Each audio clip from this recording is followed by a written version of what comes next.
Black Star Network is here. Hold no punches. I'm real revolutionary right now. Support this man, Black Media. He makes sure that our stories are told.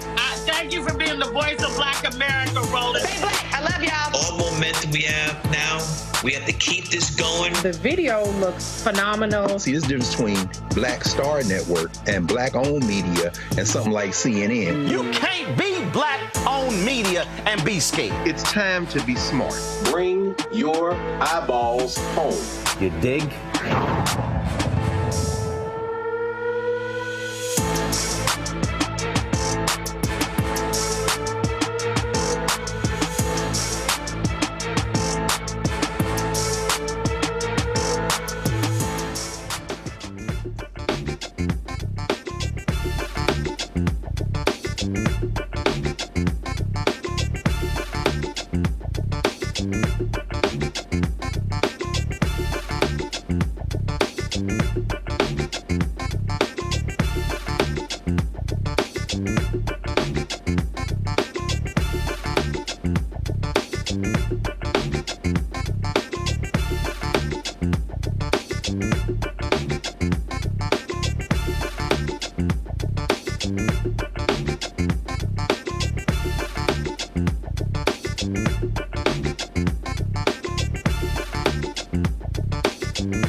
Monday, March 18th, 2024, coming up on Roland Martin Unfiltered, streaming live on the Black Star Network from Los Angeles.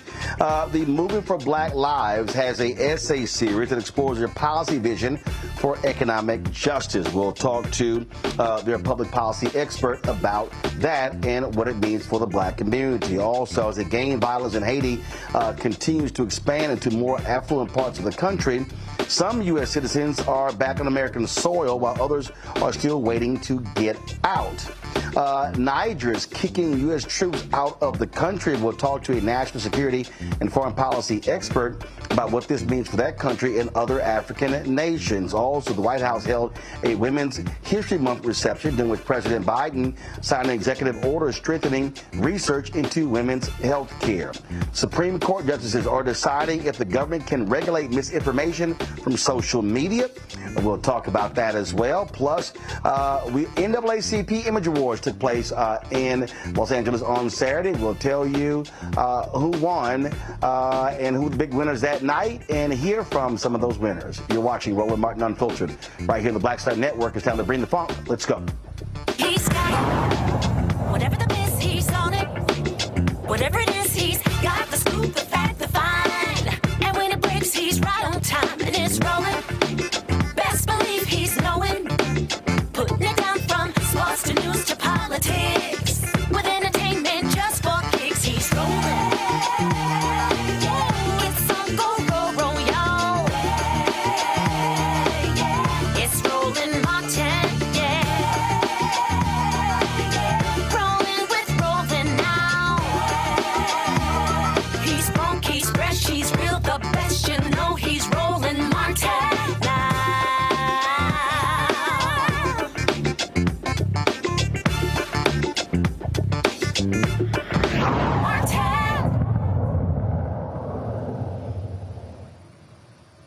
Nonprofit Quarterly and the Movement for Black Lives are launching a 6-part series focused on social justice. Right now, we're going to talk with Dr. Amara Inyeb. She is the Movement for Black Lives public policy expert. Glad to have you here on the show. So first and foremost, walk us through what is this 6-part series and what do you hope to accomplish with it? Absolutely. It's really great to be here with you, Roland, to talk about this series. So we launched this series last year, in fact, because we felt that it was absolutely imperative to talk about what an economic policy vision for Black people must look like.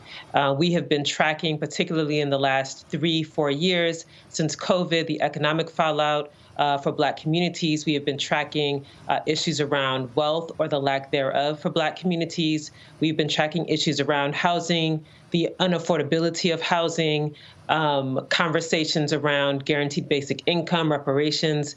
And it was important for us to set forth what is a vision, an economic policy vision for Black people that addresses the economic injustices, but also is forward-thinking, forward-facing. And so we partnered with Nonprofit Quarterly to do this series and put forth and engaged a number of folks who are on the ground doing this work, experts who can really help us to craft that vision and really put it forth to the masses. So again, vision is one thing, but reality is another. And so what do you hope this is going to accomplish, is going to achieve? How do you get people, how do you make this economic issue a reality? Absolutely. So that's a great question. So one of the things that we tried to do was make sure that in every article in the series, it sets forth concrete examples where work is already taking place on the ground, with the idea that our people are we're not just speaking theoretically about what's possible, but we are talking about initiatives that have actually been launched where people can plug in and amplifying work that's already happening. So for example, we lifted up guaranteed basic income pilots that have gotten off the ground in cities across the country. We are talking about participatory budgeting, which is a mechanism that can be used to create more control for our communities over their municipal budgets. We've talked about the work that's already happening in the philanthropic space around reparations. And we talk about reparations for the war on drugs and what that looks like. We talked about housing and some of the organizing that's actually happening in places like Washington, D.C. And so we wanted to make sure that everything that we're putting forth is grounded in the reality and the material conditions of our people. And so we're not operating just in theory or, pie in the sky thinking, but what is actually going to tangibly affect Black people's lives. Well, one of the things, so do y'all address all of these corporations that announce billions of dollars to the Black community in the wake of the death of George Floyd? And frankly, most of that hasn't even been spent. I haven't seen, I've raised this issue with the NAACP, with the National Urban League. I've spoken about this at HBCUs. And so what organization, who is going to hold these people accountable to the promises that they made? Is this a part of this? Well, it's certainly part of the conversation. And so we've done pieces in the past and even organized in the past around the lack of or really the lack of follow through from many of the corporations that made these pledges in 2020. And then when we looked maybe a year later, even 2 years later, we found that there wasn't that much follow through. And so a lot of our work has been in shining light on that lack of follow through, also really trying to get beneath the layers of the PR, the public relations campaigns that many of these corporations had put forth, claiming that they wanted to invest in our communities, claiming that they wanted to have some impact on these long-standing injustices, the wealth gap, et cetera. And so we've worked to shine light on not only the issues, but the commitments and the lack of follow-through, that no entity is exempt from their responsibility in addressing, for example, the size of the wealth gap and our ability to hold these corporations accountable and to be unafraid to do so is something that we've stood on. But again, shining light is one thing, but who is calling them out? Are there plans for the movement of Black Lives to actually to protest, to do more? Because again, whenever we have, look, it's just like when we talk about money here in this industry here, we're trying to hold these companies accountable for the $340 billion being spent every single year in advertising. Black-owned media gets 1%. Then we look at the money that's being spent in venture capital. We're talking about less than 2%. I mean, we can go on and on and on. And so you have a number of people out there who are advocating for reparations. I'm also saying there are billions upon billions upon billions of dollars, heading towards $1 trillion that are being spent every single year. The federal government, $600 billion in contracts annually, 1.67% going to African Americans. And so there's real money being dropped right now that we are not a part of. And I think part of the issue is that we do not have a collective action to deal with in terms of pushing people to say, no, we got to start not just shining a light, but putting you on Front Street. Congressional Black Caucus at the foundation at AOC this year, they had a big meeting focusing on economics and fiscal policy. 60, 70 people in the room. Robert Smith was there. Diddy was there. Chairman Horsford. You had NAACP, Derek Johnson, Martin Morrell, Raymond Sharpton, Black Economic Alliance, Black Economic Forum, all these groups. We met in October. My whole deal is, it's March. Nothing has happened. And so we have to have, I just fundamentally believe, action to be able to begin to change these numbers, to access those dollars, to change our community, to change our businesses. Absolutely. And one of the things that we have tried to do, and for example, on the municipal front, when we talk about city budgets, is really walking people through the process to understand how close they actually are and how they do have the ability to have impact on city budgets. So we've had cities where where individuals from the community came in and said, this is what we envision, this is what we need, and have put forth line by line in a budget, here's how we allocate funding from this to that. That same rationale exists, I think, also in the corporate sector. One is to to remove the myth of the distance between people on the ground in their communities and what these corporations are doing, that there is a benefit to collective action when we have put certain companies, for example, in the crosshairs, whether to be to protest them, but also to expose what it is that they're doing, right, which is very important. But there's work that we have to do at the ground level to educate people and to handhold to show this is actually what it looks like. This is some of the numbers that you set forth, and here's how we can actually tangibly reallocate or push these companies to do what they said that they were going to do. So there have been some instances in 2020. I know JP Morgan Chase, which is not the best example, but when some of that on-the-ground work was taking place, and we showed that they lent more to one predominantly white community in Chicago than to all of Chicago's Black communities combined. Then they made some shifts and created new programming and things of that nature, right? So it's an example of the kinds of pressure that is necessary for these corporations. And we as folks on the ground, as organizers in our communities, not believing that there's so much distance between the kind of change that we can get if we apply pressure and if we are very clear and specific on the ways that those funds should be allocated and have some understanding of how corporations are actually using those funds so that we can propose the alternatives to them. It's not just enough to say we need more resources. We have to clearly articulate what we need and for what purpose, and then hold the corporations accountable to that. I think last question here, I also believe that what has to happen is the education piece, because what I experience constantly, even with this show, a lot of our folks don't even understand how the dots are connected. And so when we're talking about public policy, we're talking about who's in control of budgets, things along those lines. You got these people who are saying, man, Democrats ain't nothing, Republicans ain't nothing, I'm getting down to politics. And I'm sitting there going, that's where the money is. So you can sit here and say, I'm getting out of politics, but that makes no sense, because who controls city services, county services, school district, who controls state services and federal? We're talking about, again, trillions of dollars. The last thing Black folks can do is check out of a political process, because when you do that, you're checking out of the economic process. Absolutely. I mean, the politics fundamentally is about who's getting what.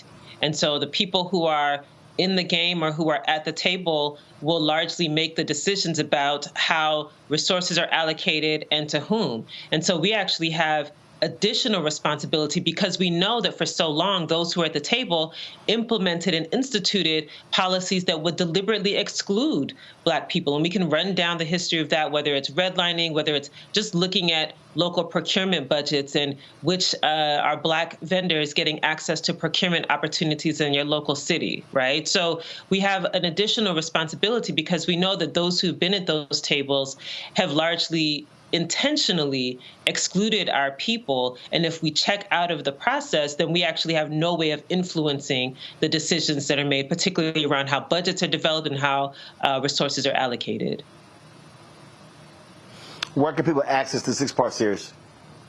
So they can find the 6-part series on Nonprofit Quarterly's website. If you just type in Vision for Black Lives, Economic Policy Agenda, any of those keywords, you'll see all of the articles. Again, we talk about reparations, we talk about guaranteed basic income, we talk about housing, the lack of affordability, we talk about the wealth gap. Black households, 24 cents to every dollar for white households. These are very real, affecting our community. So we encourage folks, Vision for Black Lives, Economic Policy Agenda. You can also learn more at m4bl.org, where we have the Vision for Black Lives, our robust policy agenda for Black people, and folks can read it and digest it. And especially in this political climate, where we have to articulate what we want, not just say what we don't want, but clearly articulate what we want and a pathway to get there. Just really want to encourage folks to check it out and to continue to follow us on all platforms.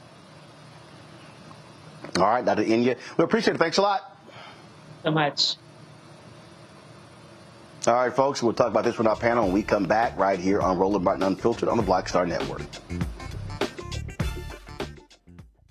I have something I want to tell you. I am running for president. Of the United States? holy. I'm paving the road for a lot of other people looking like me to get elected. Brooklyn's first black representative. You're about to make history. You want to be president? You ain't no man. Maybe we should find your mother.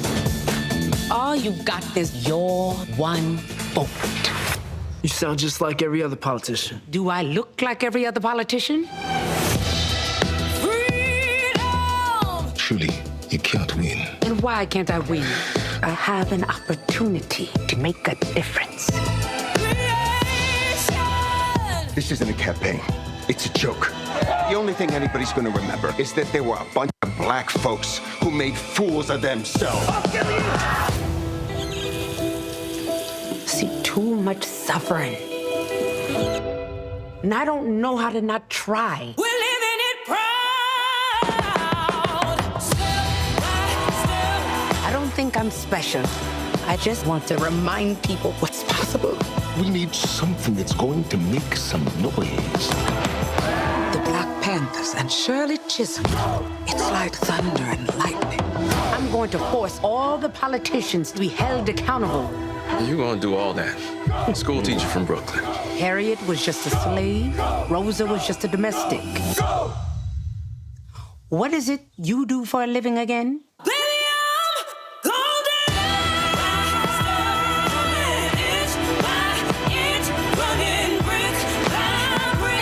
The people of America are watching us.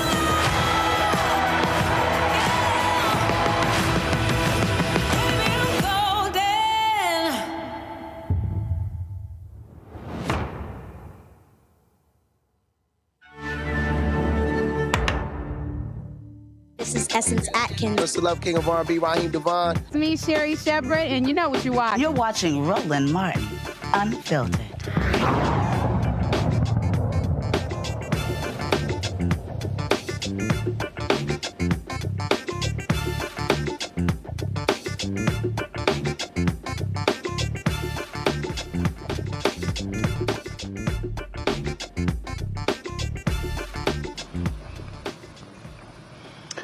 All right, folks, my pal, Dr. Julian Malveaux, President Emerita, Bennett College, economist and author, joining us out of Washington, D.C. Derek Jackson, Georgia State Representative out of Atlanta. Teresa Lundy, Principal Founder of TML Communications out of Philadelphia. Julian, I want to start with you.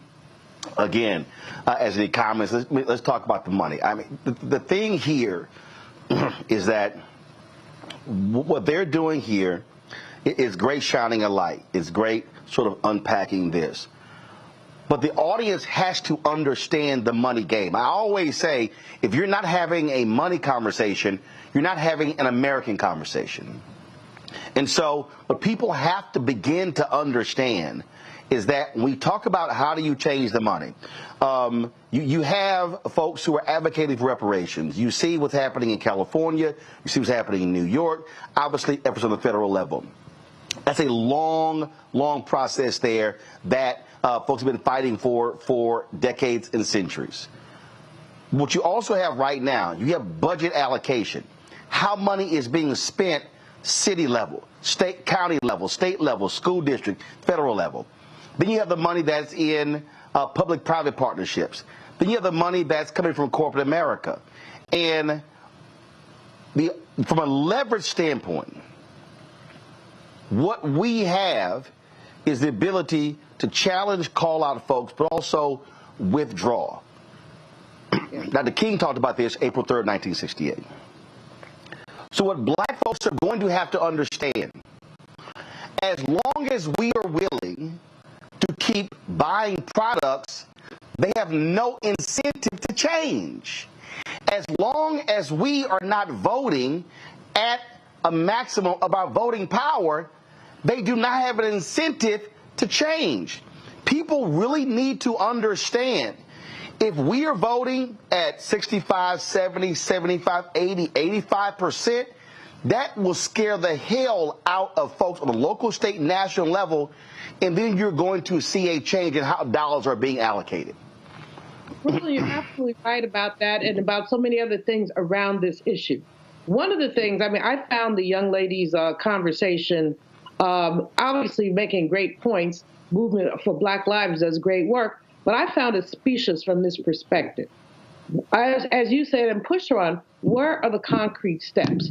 If anybody, NAA, well, they probably can't do it, they get sued, but some black organization said, we're going to boycott X, whatever X is, for 30 days, 30 days, they would feel it and they would respond. We have become so very timid. You're right. Dr. King talked about economic withdrawal. He talked about strategically withdrawing from cooperating with those who are oppressing us.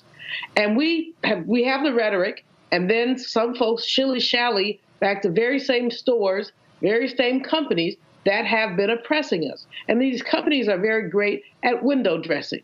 So many of them have a DEI person or a black person in charge or whatever, and they throw, a mill here, a mill there for something.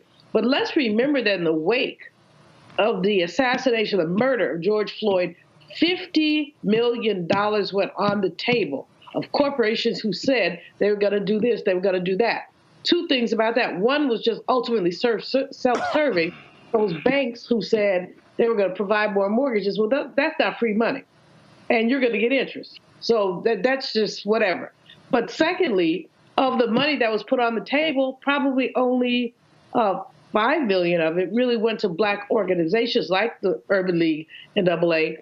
And much of it it was pledged, but it was not realized. And so I find these, from an economic perspective, or my economic perspective, I find these conversations very frustrating.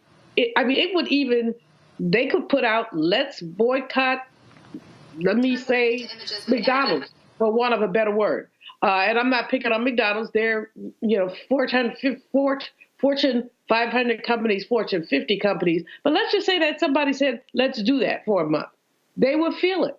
And the whole issue is not that they don't feel rhetoric. They don't care about rhetoric. But when the bottom line is affected, they care about that. And again, that's why the voting issue is also so important, because we're nowhere near max. I don't know that we've ever gotten up to 70 in national elections. But if we were, again, we could influence public policies in different kind of ways. So I applaud what they're doing. I couldn't find their report. We got very close. Julian, we got very close. We got very close to that number with Obama. But the thing that I am trying, and again, I think that what we have here, and I'm going to go to Derek. What we have here is there were a lot of people who say, "I'm frustrated. Things are not being done." Totally understand it. But I then go, okay, but being frustrated and checking out of the process simply is not the answer. If there is a guaranteed way you're not going to get anything, is when you check out of the process.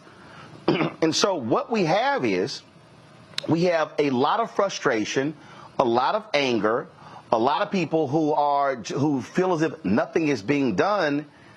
If you are not organized and mobilized to become difference makers, nothing is going to get done.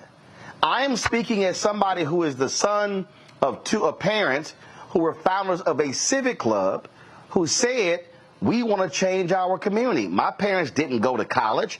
Most of the people who were in the civic club, they weren't college educated, but they cared enough about the community. What they did was they used people power. They understood, okay, fine. Okay, we want to fix that. Okay, who's over that? Who controls that?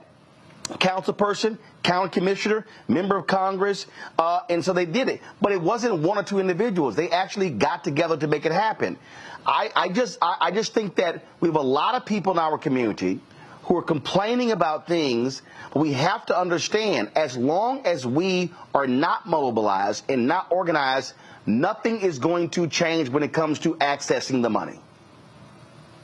Roland, that's the reason why you see right now a lot of state houses, and I'm here in Georgia, where the government is going after their constituents. They prevent them from protesting. They don't want to be heard by their constituents. And they want our constituents to be checked out of the process. for the very point you're making. Here, listen, let's make this real. Here in Georgia, we're sitting on a $16 billion surplus, Roland. Surplus. That means we can pay all of our bills, and we're sitting on a $16 billion surplus. And so I'm a co-sponsor of a reparation bill, House Bill 955. And one of the things that we're asking and say, hey, you're sitting on this $16 billion surplus. How much are you going to allocate for those that are Black and brown communities? And let's have a real conversation. Because the thing that you're also highlighting too, Roland, is this. Who has the largest pocketbook or wallet on the planet? The federal government and the state government. We have the largest wallet. And so we have a wallet larger than any corporation. So if we do not exercise our First Amendment right and talk to our government at the federal, state, and local levels to say what our tax dollars should do for us, because we are taxpayers, then by us checking out a process, we are doing a disservice to our community. You know what, Teresa, here's what just is a perfect example. I get a kick out of these folks who love to comment on my social media. Man, there you go, big in money from the corporations. There you go, big in money from these campaigns. There you go, big in money from the government. And then I go, don't your dumb ass know that you go where the money is? I mean, I forgot who was the bank robber. They asked them, why do y'all rob banks? They said, that's where the money at. Right now, there are media companies that, not even right now, last year, we're projecting, we're going to have an increase of 30-40% in revenue because we know we're going to get $300 to $500 million in political advertising. Mm-hmm. Why wouldn't Black-owned media want to get that money? There are people right now who are who are raising millions of dollars through venture capital, private equity, and that money is coming from pension funds. People talk about Elon Musk. Elon Musk is the richest person in the world, not because he pulled himself up by his bootstraps. It's because he got government contracts. Because he got tax subsidies.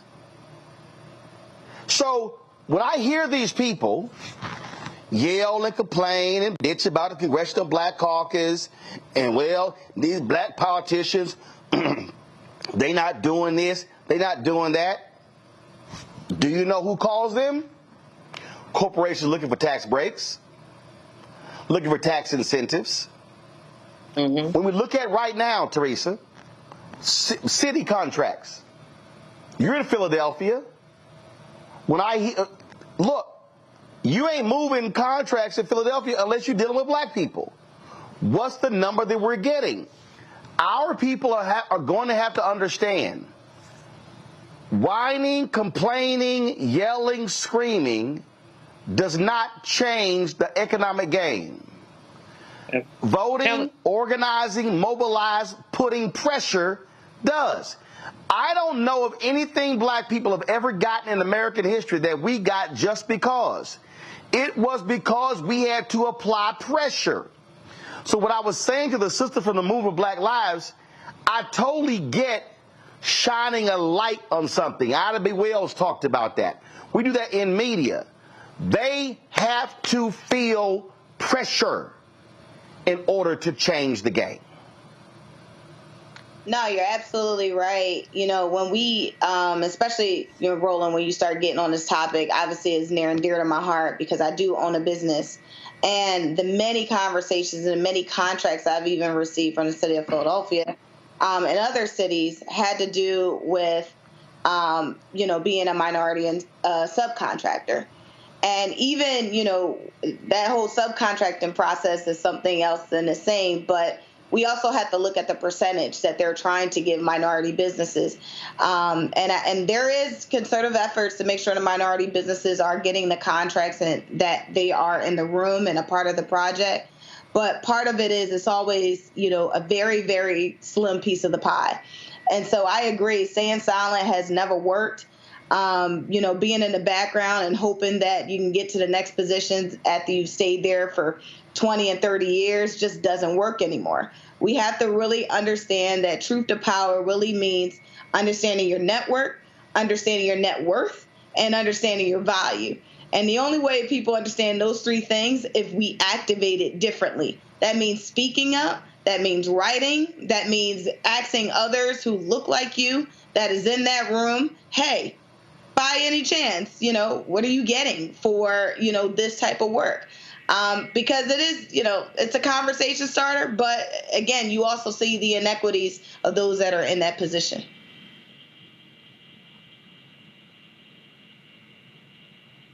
I can go on and on.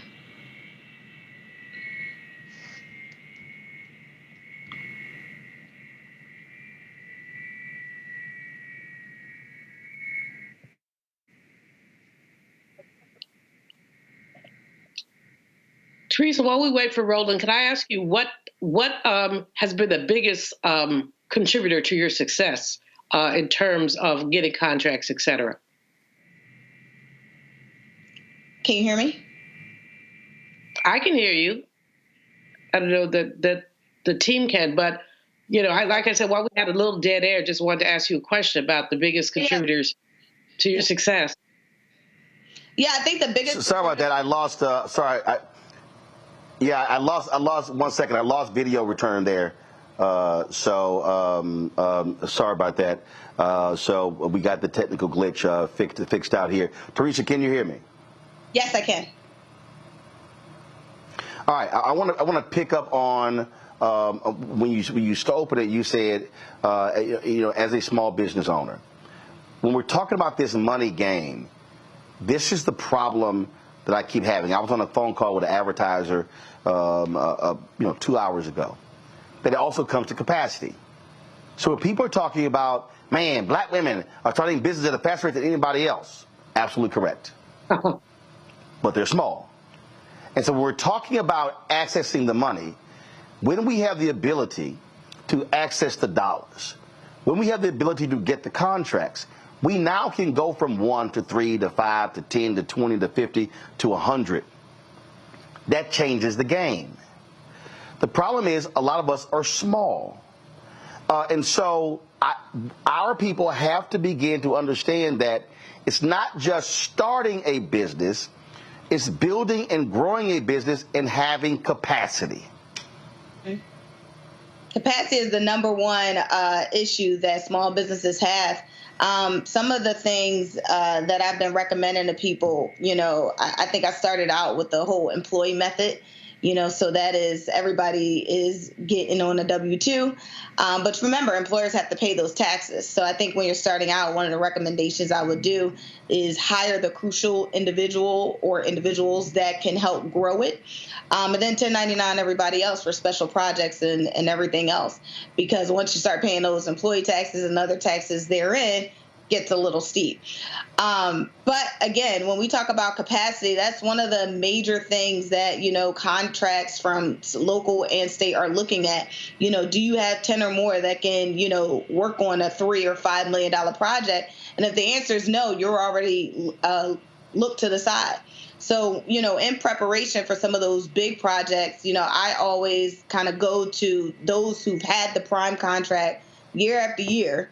And ask them, is there a way we can partner so we can also understand their system and figure out the best way that, the next year when it comes for renewal, that we can also be in an opportunity to also be in that space to get that project. Because more than likely, especially in the business that I'm in, communications and public relations, we don't need that many people. So many people think it takes 20 to do a message or a statement, and really it could take 5 or 6 really good people that is focused on that project, for their hours. And see, Julia, I'm gonna stay there because I'm just gonna go there, and I think people need to understand this. Okay, so Teresa has a public relations communications firm. So I'm just going to lay this out. Our black organizations, who are we employing? Mm-hmm. If the Image Awards was just, are they using a black PR firm? If we're building things, who are we using? I'm gonna start. Here's the whole deal. It's like, again, when I address this issue with HBCUs, okay, mm-hmm. who has the food services contract on an HBCU campus? Come on. Who has the transportation contract? If we start going down this line, come on. There are a lot of black organizations and a lot of black people and a lot of black companies who talk a good game about what we need, but they're not doing what they're saying. Well, the B2B piece. So hold on one second, Julian. So here's what I'm trying to frame. We do not have a national black-owned public relations firm. Well, that's because they're not getting the large monthly retainers. They then can't go out and hire 20, 30, 40, 50 people to service the contracts. So you got that. So now we start talking about sectors: construction, engineering, communications, transportation, catering. We could go on and on and on. The challenge has to be to black organizations, and we got a whole bunch of them. Who are you hiring? Who are you using? I've said it. When we built the Black Star Network studio right there on 16th and K, the lighting, black lighting company. The control room, a black engineering company.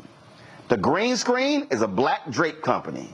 The set was built by a black set design company. We use black transportation companies. When we have events, we use black caterers. We're actually walking the walk. I'm telling you right now, Julian, and you know this as well, it's a lot of our organizations are not being proactive, utilizing black businesses, but we love talking about the need to build and create wealth. You can't do it if we don't hire them. Go ahead. We have to walk the walk that we talk. And I could give you example after example of how entrenched we are in the predatory capitalism that basically oppresses us. When I was president at Bennett College, one of the first things I did was look at our contracts to find that we didn't have that many contracts with black people. And when I went to change that, you would not believe, or you would believe, the backlash that I got from the majority community in Greensboro, because the college had been used to dealing with so-and-so, and for my notion of let's change it was you're upsetting the apple cart. And I mean, I remember one time, it got so ridiculous, some brothers came to see me to tell me that I could not do what I said I was going to do because the white people was their friends. And so I had one of my infamous Malvo meltdowns and paid the price for it, of course, but it said this BS is not going to walk. We are running around saying we want to empower black entrepreneurs. Remember, I started the first entrepreneurship program at Bennett. We want to empower black entrepreneurs, but we're not doing business with them. I just found out that one of our major Greek letter organizations is doing a survey. And, we do surveys. Terrence Woodbury does surveys. They got a white firm doing these surveys. I'm like, WTF? And wow. I was told, just keep your mouth shut. Why do you always have to start something? I'm like, because I was just born that way. But I could go down the list. Our major organizations are not, the B2B is really important. So it's not only who the big organizations do business with, it's who does business with each other. Like I would hope, given what she talks about, that Teresa often works with other minority entrepreneurs. And I'm hoping that others do as well, because the B2B also becomes important. What you're doing becomes extremely important. And one thing I want to lift up, we are all out in the street for our African countries. But one of the things, Roland, that works my nerves to the bone is how many of these countries have white-owned PR firms, white attorneys. Why they come to us as African Americans expecting us to advocate for them, but they don't spend money for us.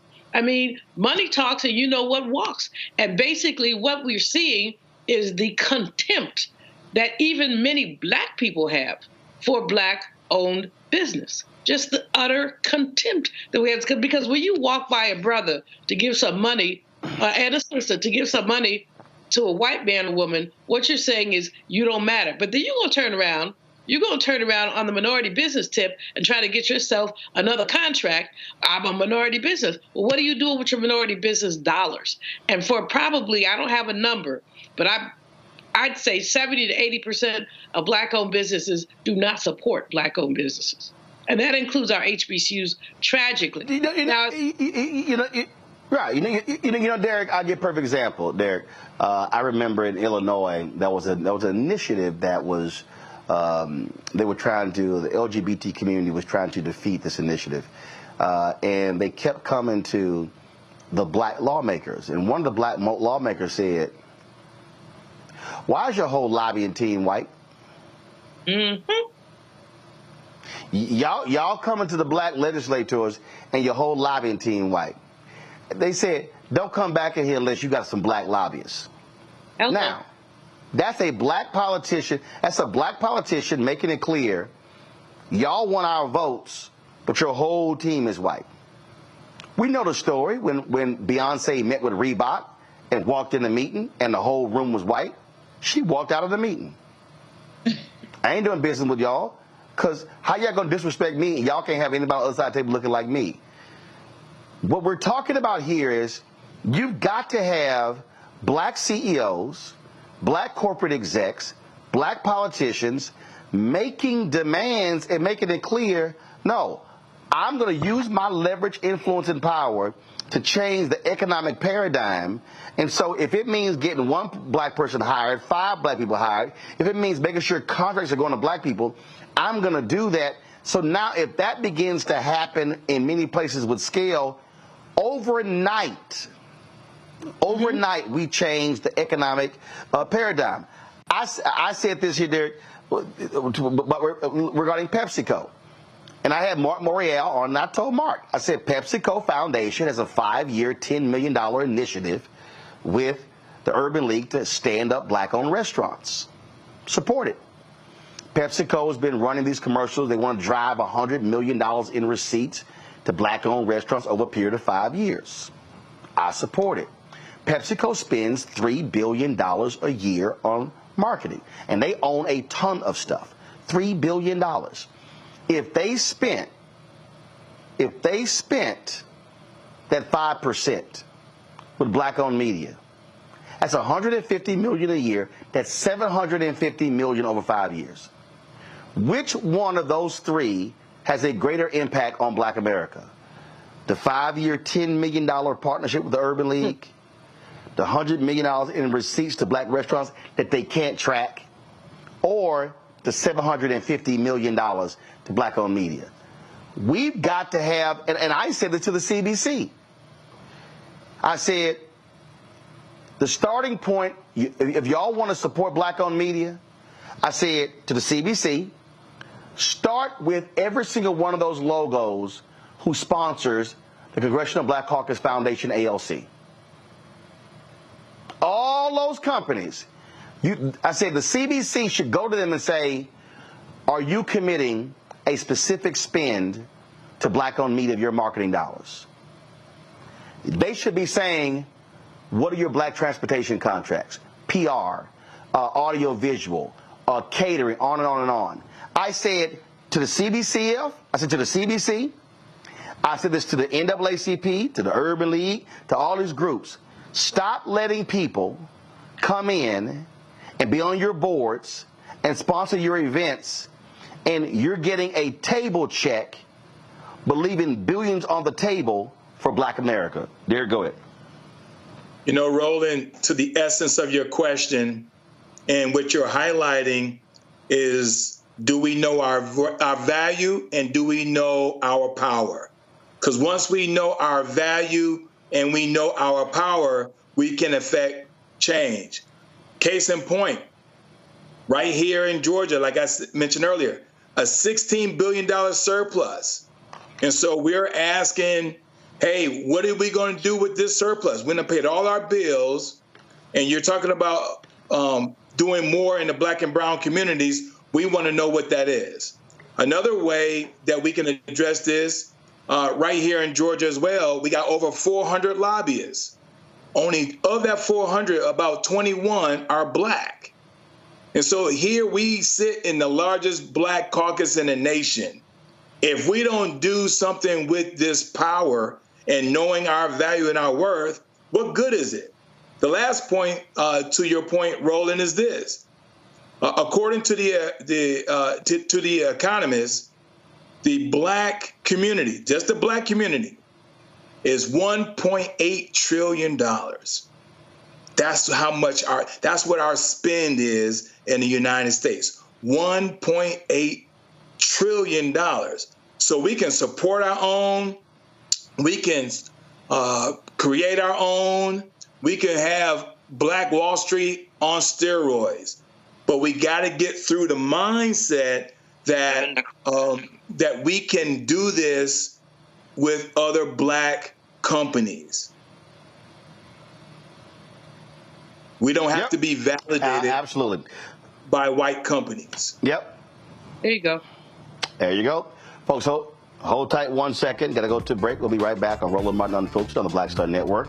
Support us in what we do. Join the Bring the Funk fan club. Send your check and money order to P.O. Box 57196, Washington, D.C. 20037-0196. Cash App, $RM Unfiltered. PayPal, R Martin Unfiltered. Venmo is RM Unfiltered. Zelle, Roland at RolandSMartin.com. Roland at RolandMartinUnfiltered.com. We'll be right back.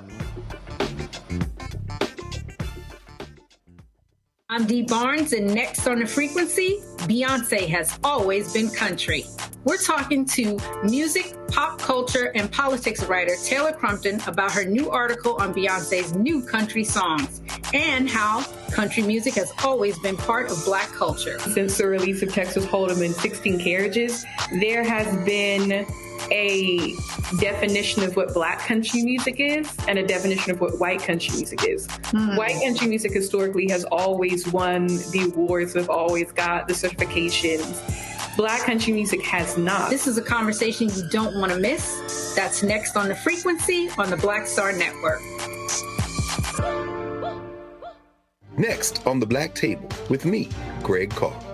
Democracy in the United States is under siege.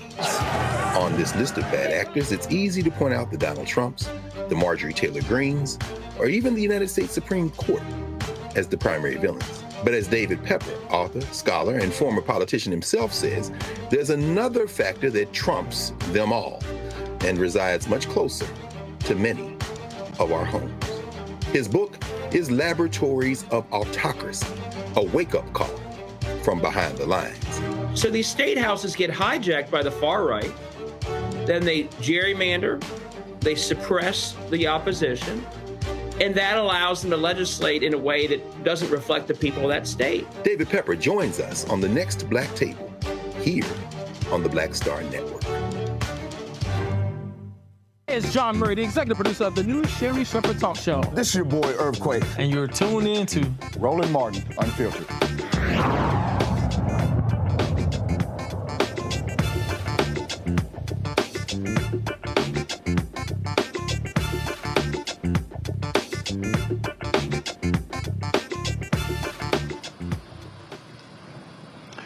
Folks, welcome back. We've been covering a variety of stories that's been happening, of course, on the international scene. So much attention has been on Israel, Hamas, Ukraine, but we know what's happening here in Haiti, Nigeria, and some other countries.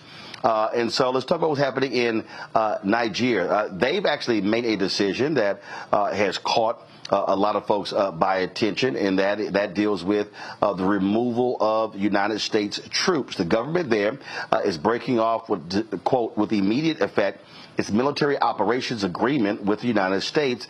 It is expected to risk the U.S. counterterrorist operations in West Africa. So Asha Casimir Hernandez, national security and foreign policy expert, joins us right now. Asha, glad to have you here. Walk us through, what does this actually mean? Why are they taking this action? Yes, thank you so much for having me today. So since July 2023, when you saw a successful military coup happen orchestrated by the National Council for the Safeguard of the Homeland, that has pretty much complicated relations, or the game changer of complicating relations with the United States and Niger. So you saw the successful coup that was pretty much fueled by terrorist groups, as well as populism that was in pursuit of ousting President Bouzum. Then subsequently, you start to see where the relationship went south, where complicated CT operations, or counterterrorism operations for the United States, as well as humanitarian assistance, providing humanitarian assistance to Niger. Then, furthermore, you start to see in terms of European representation, there was French troops that were removed in December, and then just recently there was a U.S. delegation that visited Niger, and as a result of that meeting, the Niger officials accused the United States of having some sort of relations with Russia as well as Iran on some deal with uranium reserves. So subsequently, the Niger, the coup, or the military junta pretty much came out and said that the delegation disrespected him by accusing him of the secret deal with Iran and Russia. And then they also mentioned that with this current status force agreement, that it's representation of being unconstitutional, where the people of Niger do not want U.S. troops located there because it does not represent the interests of the people there. So that's the developments, and it definitely was a game changer since July 2023. My understanding that we have a major drone base in Niger? Yes, and so that is Niger has since 2016 been a strategic location for the United States to conduct CT operations, mainly drone operations, conducting surveillance ops as well. So this is definitely a hit for providing security assistance to our Niger, as well as the rest of the sub-region of West Africa. So what we're seeing as far as a potential solution is definitely in response to what happened recently, where you have the Secretary of Defense using diplomatic channels to try to secure troops there. We had over 1,100 troops in Niger conducting drone missions there, as well as just recently it's been reduced to 648. But if we cannot be able to secure those true presence there, then we must look into possibly relocating them in West Africa. But this is definitely an impact for Sahel, and we've been doing this since 2016. Questions from my panel. Derek, you're first. So my question is around, and being a retired naval officer after serving 22 years in the Navy myself, and I've been in that region for a couple of tours. What's bringing this divorce on with some of our allies? Is it because of the politics?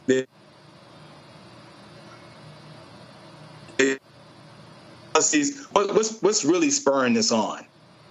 Yes, thank you so much. So you start to see a rise of military coups happening in the African continent, and definitely in Niger, and also amongst its neighboring countries. Just Mali and Burkina Faso has experienced like more than 4 since 2020. So there's been an uptick of military coups happening, and as a result of that, has pretty much complicated the relationships with the United States and many African countries. Then you're also seeing this as an example of the symptoms of strategic competition, where Russia is trying to undermine our relationships with many countries in Africa. And this is one example where in response to what happened recently after the military junta announced that we are no longer have a security, we want United States troops removed. They all then went on to say we want to expand our security interests with Russia. So you're seeing where Russia and China, especially Russia, is undermining these security relationships for the United States. Mm-hmm. Is that because of Teresa. our position? I'm sorry. I'm sorry. No, Derek, go ahead. No, I was just saying because as we try to grow NATO more and how Russia is trying to prevent us from growing NATO more, do you see that also playing a front to this game of chess? Yes, absolutely. Again, during the era of strategic competition, it's imperative for Russia to grow its influences or presence around the world, especially in Africa. Africa is definitely a playground for them as far as growing their influences or just the overall global South. So you're seeing, just like what is mentioned in the United States National Security Strategy in 2021, they said in the next 10 years, you're going to see the intensity of strategic competition where Russia and China are going to double down as far as competing against the United States. In doing so, they're going to undermine our alliance system. And this is one clear example. Teresa. Yeah. Well, one, thank you for that host of information. I actually had to read a few articles before I came on here to figure out the best question for you.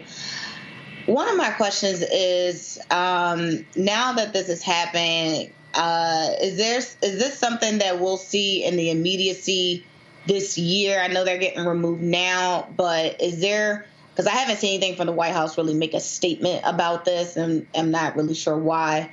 But is this something that's going to happen this year that we're going to see the effect of it, since apparently this is happening in other countries?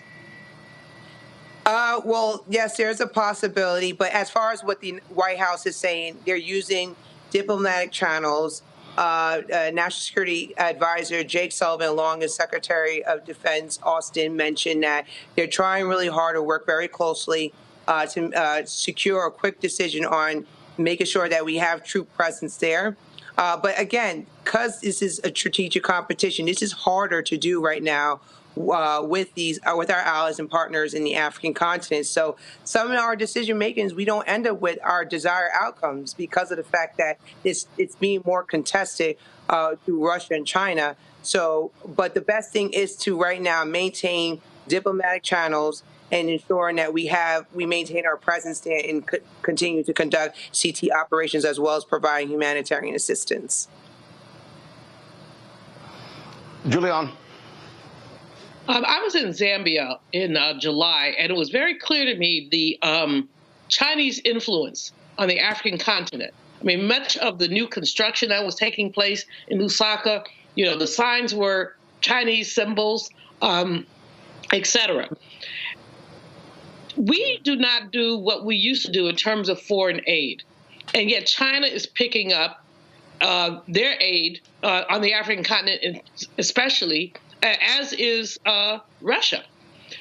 What does help us with the economics? Should the United States be doing more to maintain these strategic alliances? Are we allowing China to ellipse us? Even as they're having their own economic, we cut foreign aid because we have a different mindset. We cut foreign aid off and we say, well, why do we give all this money to X when we could be using it at home? You don't get that same situation in other places. So help me with the economics of this. Are there economic drivers to this withdrawal? Yes, thank you so much for that question, and I really admire your perspective on economics. So thank you so much for asking us. Well, that is the main domain right now where China has been able to secure a lot of economic techno opportunities or deals with African countries, especially since the existence or the start of the Belt and Road Initiative, where they built a lot of infrastructure projects within the African continent. So there's been a lot of investments when it comes to economic tech deals. Now, in terms of United States involvement in Africa, especially when it comes to economics, because we have been so engaged since 2001 in terms of post 9/11 all the way up until 2018 involvement with the Middle East and other parts of the world, we have lost the finger on the pulse in terms of trying to do more in Africa because we prioritize other sub-regions. So now you're seeing China has been able to come in, eat up all the potential economic deals. And then since the outcome of the African Leadership Summit, now we're engaged in the continent, but with limitations because a lot of deals have been eaten up by the Chinese. So we're kind of like more reactionary. And I mean, it's really sad. I actually saw a news clip like prior to us hosting the African Leadership Summit in 2022, end of 2022. Prior to that, we had more focus on Africa since during the Bush administration. So they had to go like all the way that like 20 years later to say, wow, we're finally reinvigorating our interests in Africa. And unfortunately, a lot of those economic deals have been eaten up by the Chinese. All right, then. Well, Asha, we certainly appreciate it. And we'll see what happens next with the folks in Niger. Thanks a lot. Thank you. Coming up next, Supreme Court hears a case, folks, when it comes to misinformation on social media. We will talk about that next on Roland Martin Unfiltered on the Black Star Network. I have something I want to tell you. I am running for president. Of the United States? Holy. I'm paving the road for a lot of other people looking like me to get elected. Brooklyn's first black representative. You're about to make history. You want to be president? You ain't no man. Maybe we should find your mother. All you got is your one vote. You sound just like every other politician. Do I look like every other politician? Truly, you can't win. And why can't I win? I have an opportunity to make a difference. This isn't a campaign. It's a joke. The only thing anybody's going to remember is that there were a bunch of black folks who made fools of themselves. See too much suffering. And I don't know how to not try. We're living it proud. I don't think I'm special. I just want to remind people what's possible. We need something that's going to make some noise. The Black Panthers and Shirley Chisholm. It's like thunder and lightning. I'm going to force all the politicians to be held accountable. You're gonna do all that. School teacher from Brooklyn. Harriet was just a slave. Rosa was just a domestic. Go! What is it you do for a living again?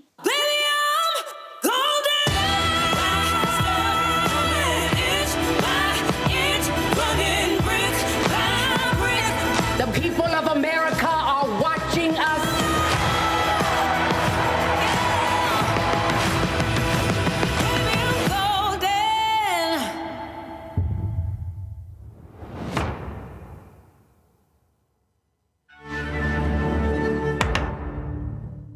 Hi, I'm Jo Marie Payton, voice of Sugar Mama on Disney's Louder and Prouder Disney Plus, and I'm with Roland Martin on Unfiltered.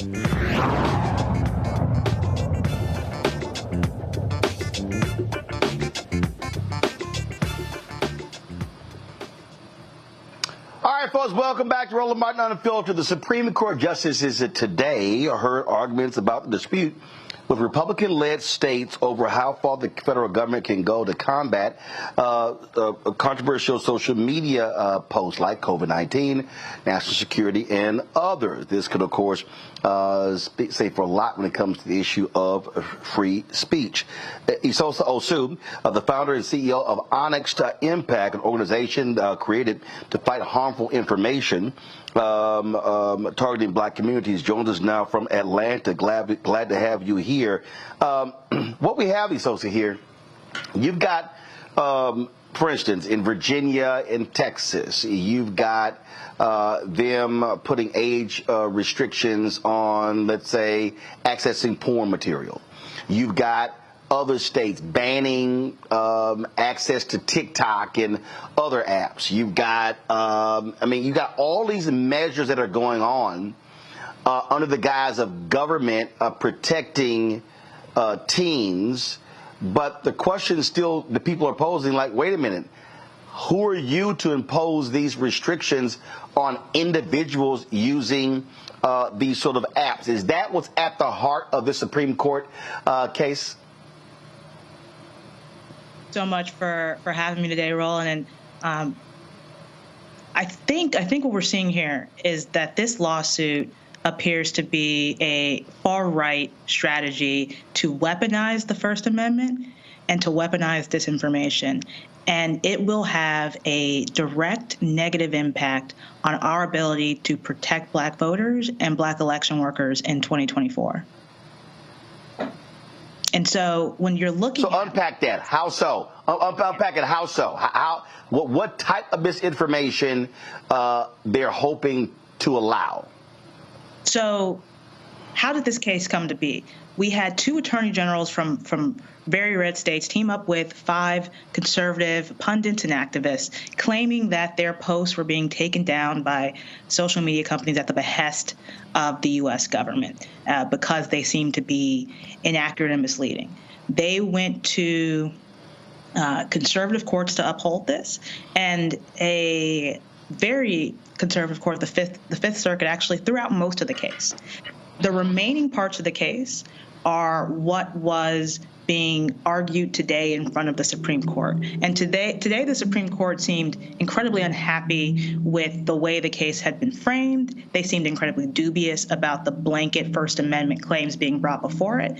And so the Supreme Court should see through what is, at this point, a blatant fear campaign that's being brought before them and throw out the case for a host of different reasons. But the problem is that so much damage has already been done at the local level, at the state level, at the national level. There's been a incredible chilling effect that this litigation has had on all sorts of very important parts of our democracy. Let's just talk about elections and false statements about the election. State and local officials have been basically a lot of them have been cut off from social media platforms from communicating about what they're seeing and how we can help and combat the problematic content that we saw. And in previous cycles, we had seen how this false content, these false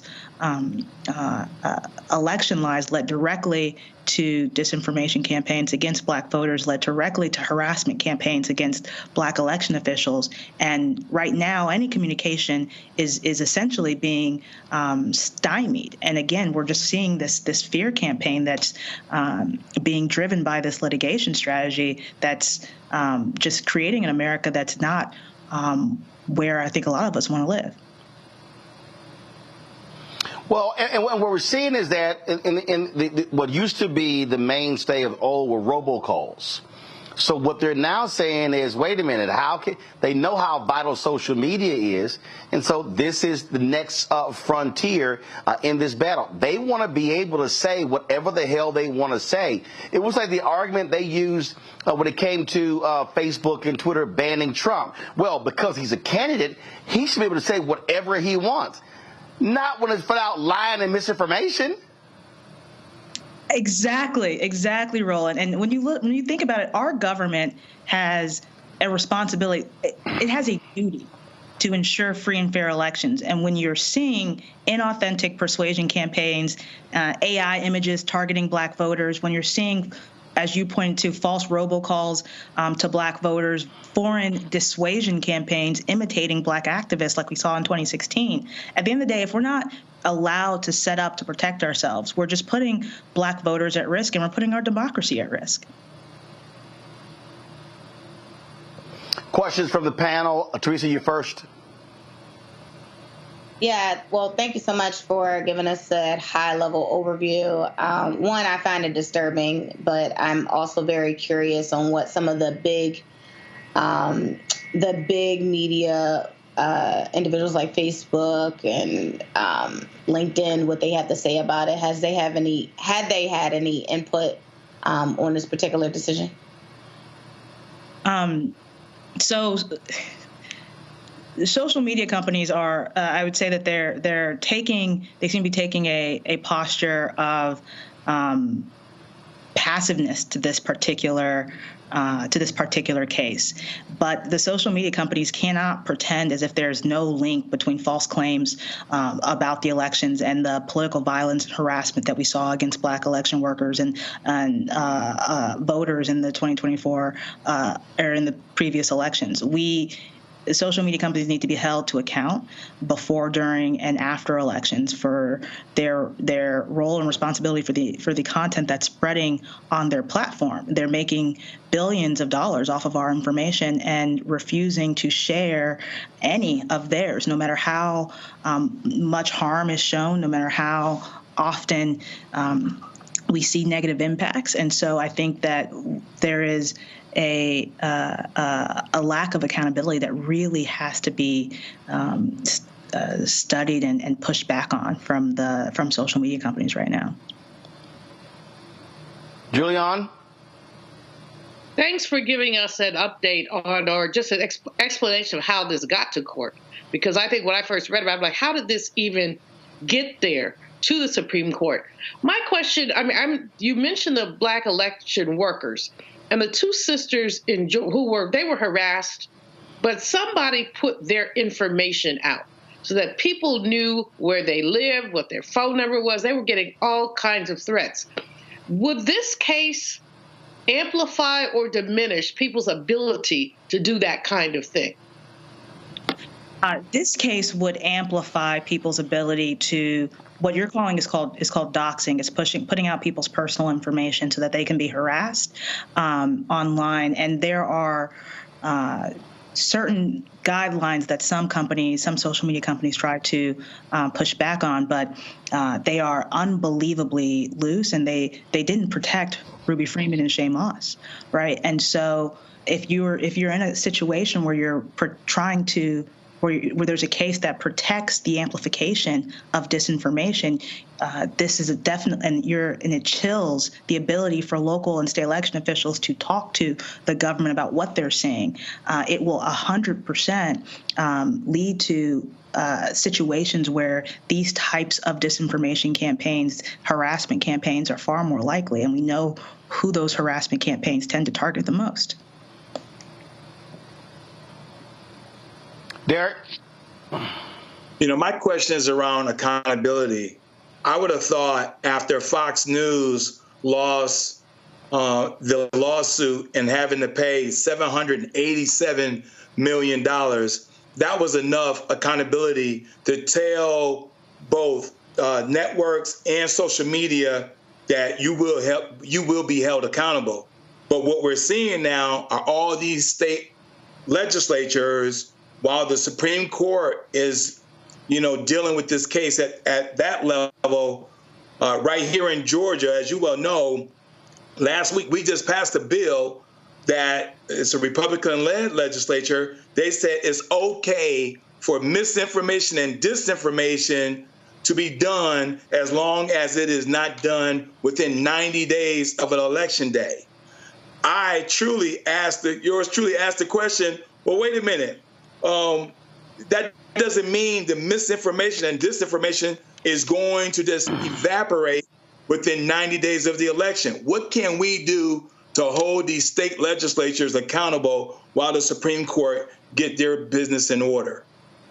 This is such a great point. We absolutely need to be more proactive on the state and local level, because what we're seeing is social media companies across the country passing state legislation to make sure that they have as little accountability as possible. And so we need to be aware when these types of bills come up, and we need to push back on it, because at the end of the day, what we're seeing across the country, across the world, is that the cost of spreading disinformation is approaching zero, with some bad actors actually being paid to spread disinformation, while the cost of accessing truth is becoming more and more expensive as you get to paywalls as trusted messengers become harder and harder to find, as you need subscriptions to different types of information. And so we're really at an inherent disadvantage. And so some of the things that we need to do, one of the things we need to do as far as the Black community and Black voters go, is we need to invest so much more in Black media. It's such a critical news source. It's such a trusted messenger for Black communities across the nation. I think there was a Pew study that said that 64% of Black people are turning to Black outlets for their information. And so if we need to arm Black media with the resources they need to be able to continue to do what y'all are doing here, push good information to our community so that we know, so that we have some type of pushback against what is essentially a zero cost campaign to spread disinformation. Indeed. Well, it's a lot that's going, and trust me, the folks on the right, they see, what's next in terms of the horizon, and I think they were hopeful that a conservative Supreme Court was going to allow them to do what they want to do. So hopefully that gets stopped. So we surely appreciate it. Thanks a lot. Thank you so much for having me. Folks, going to a break. We'll be back. Roland Martin Unfiltered on the Black Star Network, broadcasting live from Los Angeles. Don't forget, support us in what we do. Be sure to first join our Bring the Funk fan club. The goal is to get 20,000 of our fans contributing on average $50 each. That's $4.19 a month, 13 cents a day. It's going to fund all of our efforts, and so send your check and money order to P.O. Box 57196, Washington, D.C. 20037-0196. Cash App, $RM Unfiltered. PayPal, or Martin Unfiltered. Venmo is RM Unfiltered. Zelle, Roland at RolandSMartin.com. Roland at RolandMartinUnfiltered.com. Be sure to download the Black Star Network app, available. Apple phone, Android phone, Apple TV, Android TV, Roku, Amazon Fire TV, Xbox One, Samsung Smart TV. We'll be right back.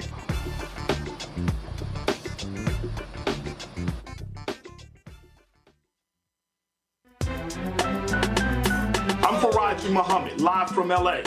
And this is The Culture. The Culture is a two-way conversation. You and me. We talk about the stories, politics, the good, the bad, and the downright ugly. So join our community every day at 3 p.m. Eastern and let your voice be heard. Hey, we're all in this together. So let's talk about it and see what kind of trouble we can get into. It's The Culture. Weekdays at 3, only on the Black Star Network.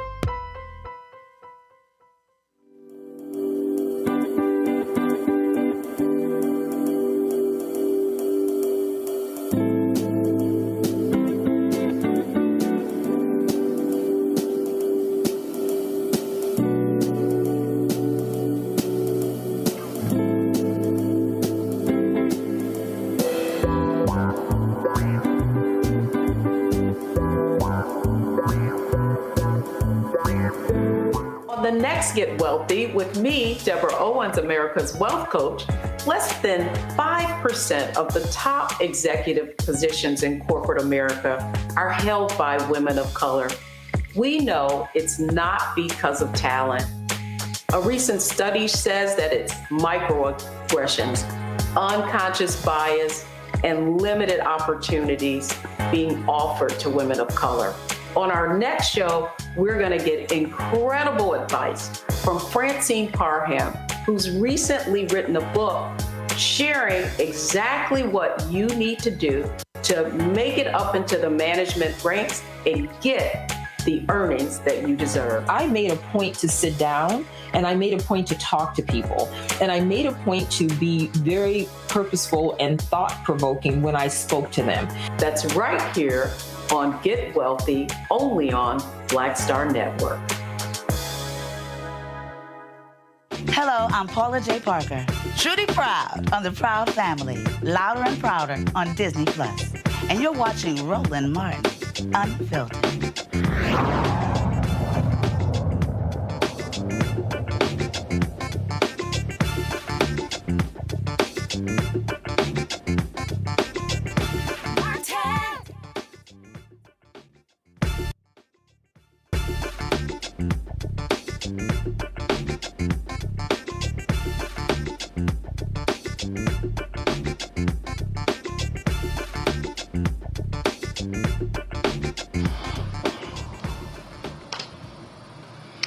President Joe Biden, Vice President Kamala Harris held a Women's History Month celebration today at the White House. The president signed an executive order dealing with the issue of women's health. Here are their remarks. My name's Joe Biden. I'm Joe Biden's husband. Folks, happy Women's History Month. I'm smart enough to know that when you have Jill, Kamala, and Maria, and all of you, the most powerful, accomplished women in the room, all at once, I just should hush up, as my mom said, and leave. But all kidding aside, just let me say this. Yesterday was St. Patrick's Day here at the White House. Today's Women's History Month. Two of the best days of the year, back to back. The late Irish poet Evan Boland wrote, "I've learned my name. I rose up, I remembered it, and now I can tell my story. It was different from the story told about me." End of quote. That poem entitled Mother Ireland, but she captures the spirit of women's history in America as well. And, you know, in your own way, all of you, or generations of women before you, have risen up, shown your power, and told your story. It's made all the difference in the world in telling the full story of America. We're the only nation in the world divided and defined. Every other nation is defined based on geography or ethnicity. We're the only nation based on an idea. Think about it. We hold these truths to be self-evident, that all women and men are created equal, endowed by, etc. Treated equally our whole lives are supposed to be. We've never fully lived up to that, but we never walked away from it either. But Jill and I, Kamala and Doug, and the entire administration have never walked away from it either, especially when it comes to women. To state the obvious, women are half the population and underrepresented across the board, but not in my administration.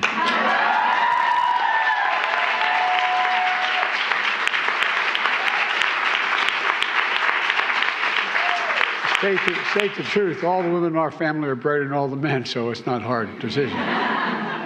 We're proud to have an administration that looks like America, with more women serving in senior positions than any time in American history. Our historic vice president, who's doing an incredible job. The cabinet and staff at every level across the administration, including military women, have gotten confirmed for 2 4-star generals to lead combat commands. The second and third women in history to do so, as well as the first woman ever to be on the Joint Chiefs of Staff. It matters. Together we put the first black woman on the United States Supreme Court.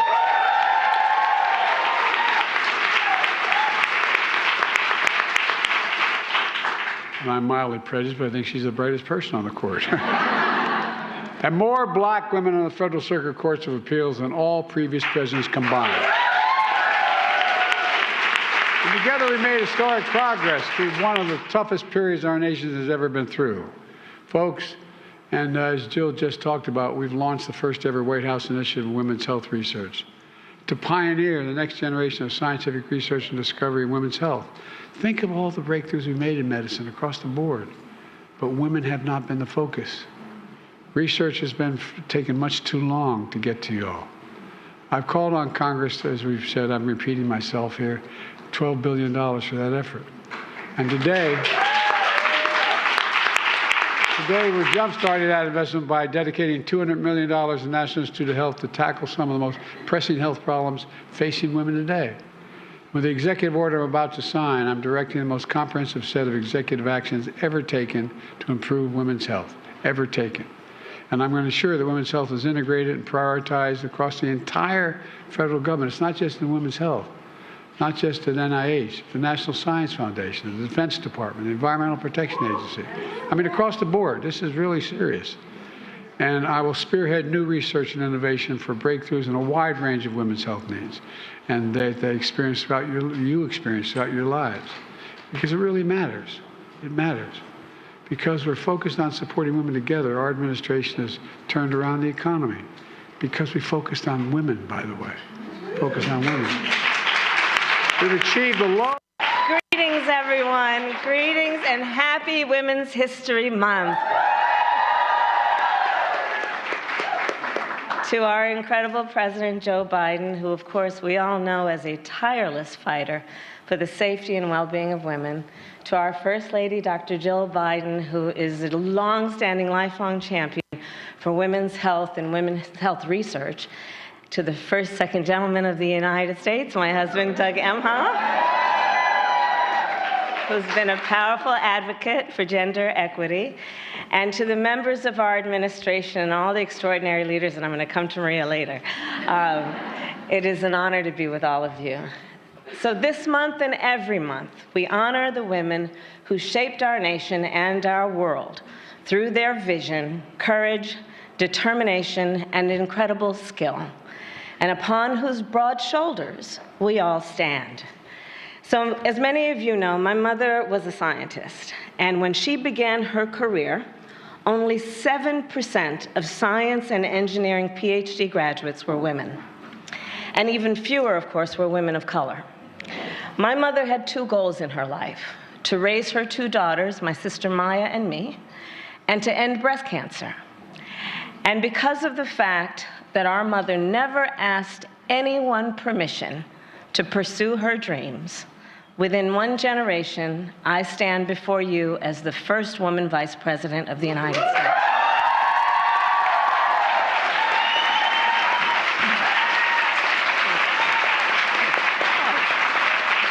Thank you.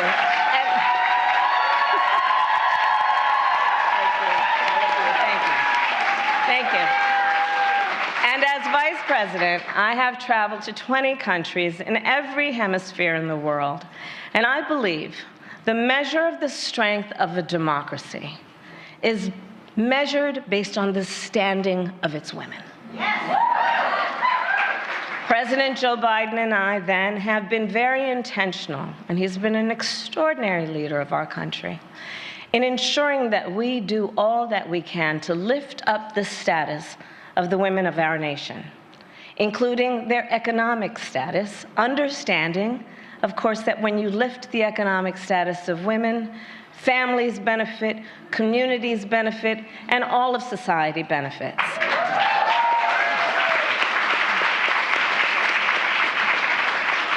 And so with that knowledge, we have taken on issues like student loan debt, understanding women carry nearly 2/3 of all student loan debt, 2/3. And we have canceled nearly $138 billion in student loan debt for almost 4 million Americans and counting, an average of more than $30,000 per person, and for public servants, including our teachers, of whom more than 70% are women.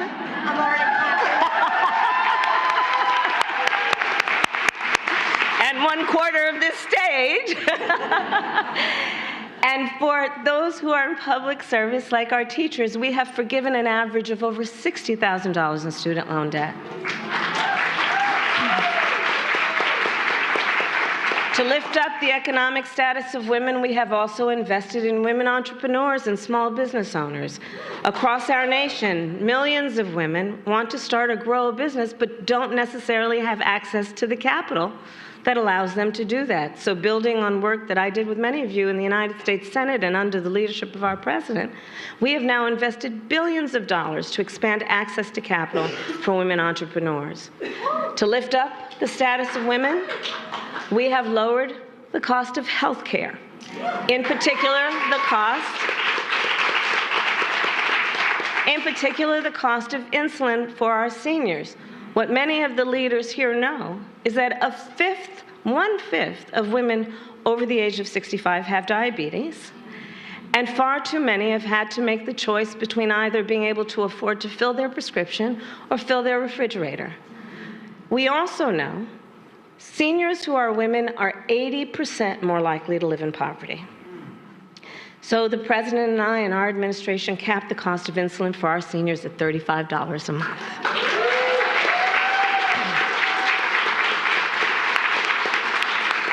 But even as we lift up the women and all people of our nation, there are those who are intent on dragging us backward. At this moment in states across our nation, we are witnessing a full-on attack against hard-fought, hard-won freedoms and rights, including the right of women to make decisions about their own body and not have their government tell them what to do.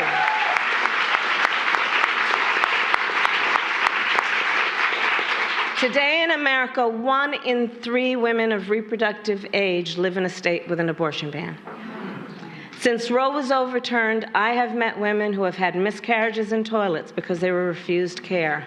Women who went to an emergency room to receive care and were rejected because the healthcare providers there thought they would be sued and potentially sent to jail if they administered care. And it was only when she developed sepsis that she received care.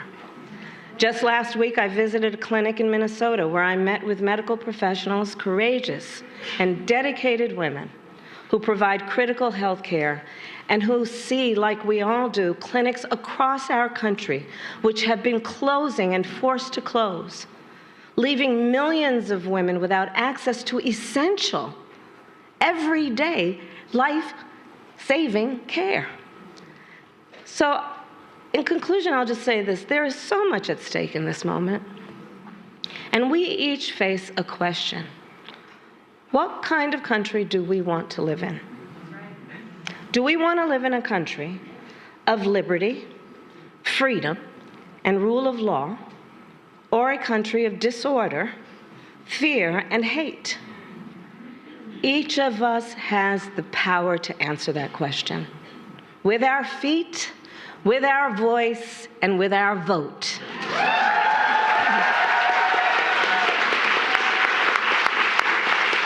So let us continue to fight for our freedoms.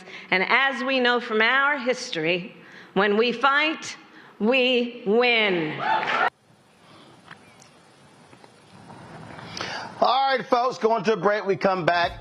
The Department of Justice Civil Rights Division continues to do great work. We'll tell you about another person they're seeing to prison. We'll also recap this year's NAACP Image Awards. I was there here in Los Angeles, and we'll have more to say about that. You're watching Roland Martin Unfiltered right here on the Black Star Network. I have something I want to tell you. I am running for president. Of the United States? Holy. I'm paving the road for a lot of other people looking like me to get elected. Brooklyn's first black representative. You're about to make history. You want to be president? You ain't no man. Maybe we should find your mother. All you got is your one vote. You sound just like every other politician. Do I look like every other politician? Freedom! Truly, you can't win. And why can't I win? I have an opportunity to make a difference. This isn't a campaign. It's a joke. The only thing anybody's going to remember is that there were a bunch of black folks who made fools of themselves. See too much suffering.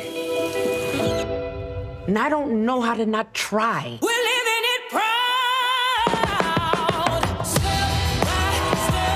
I don't think I'm special. I just want to remind people what's possible. We need something that's going to make some noise. The Black Panthers and Shirley Chisholm. It's like thunder and lightning. I'm going to force all the politicians to be held accountable. You're gonna do all that. School teacher from Brooklyn. Harriet was just a slave. Rosa was just a domestic. What is it you do for a living again?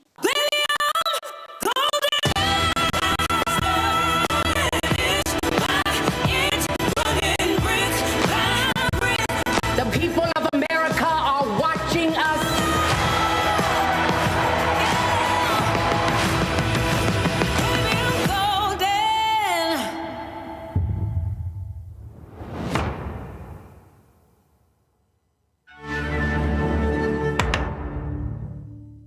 My name is Lena Charles, and I'm from Opelousas, Louisiana. Yes, that is Zydeco capital of the world. My name is Margaret Chappelle. I'm from Dallas, Texas, representing the Urban Trivia Game. It's me, Sherry Shepard, and you know what you watch. Roland Martin on Unfiltered.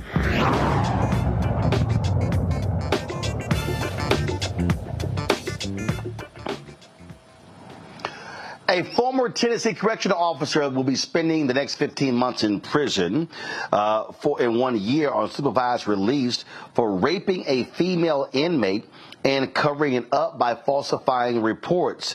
James Stewart Justice, a corrections officer with the Maury County Sheriff's Office, formerly known as James Stewart Thomas, was indicted in May 2022 and charged with falsifying records related to non-consensual sexual contact that he had with a female inmate in his custody. Frankly, he got off easy. He was facing 20 years in prison. I mean, this is quite bothersome to me, Julian, that you would have this correctional officer who would rape an inmate and all he gets is 15 months in prison. Roland, I agree with you. When I read about the case, I was horrified. He should be spending at least a decade in prison, and I'm not sure what kind of legal machinations took place. The flip side of that, however, is that very rarely are these folks charged with anything, and when they're charged, they don't stick because all these law enforcement people stick together. He has 15 months, and then he has a year of supervised probation. What ought to be added, at least to this, is that he can never serve in a law enforcement capacity again, because as we know, they move jurisdiction to jurisdiction. He's already changed his name. And so, he's setting himself up for some form of reintroduction into law enforcement. But what little value, we just watched that so inspiring Women's History Month reception at the White House with all our folks, Kamala nailing it, President Biden doing just a brilliant job. We just watched that, and then we pivot to looking at the devaluation of a woman's body and a woman's life. 15 months for raping an inmate. Just because she's an inmate does not mean she does not have rights. And so I find this progress on one hand, outrageously disgusting on the other. Well, one of the things you see, Derek, I mean, this administration, and again, for the life of me, I don't know why they don't talk about it. They've spent a lot of time putting a lot of folks, corrections officers, wardens, and others in jail. Again, they just never even bring it up. I don't get it. I don't get it neither, Roland. And the sad part is that you have a presumptive nominee for the Republicans who dehumanize individuals. And when you dehumanize individuals, when you see them less than a human being, you can basically award folks, depending on the pigmentation of their skin, 15 months in jail for doing a very egregious act. I mean, let's face it. Listen, I'm a father. I got 4 daughters, and I got 3 sons. When I think about where we are in our society, and we teach them right from wrong, we teach them how to, basically approach everyone with a certain amount of grace and mercy and love, because they are someone's daughter.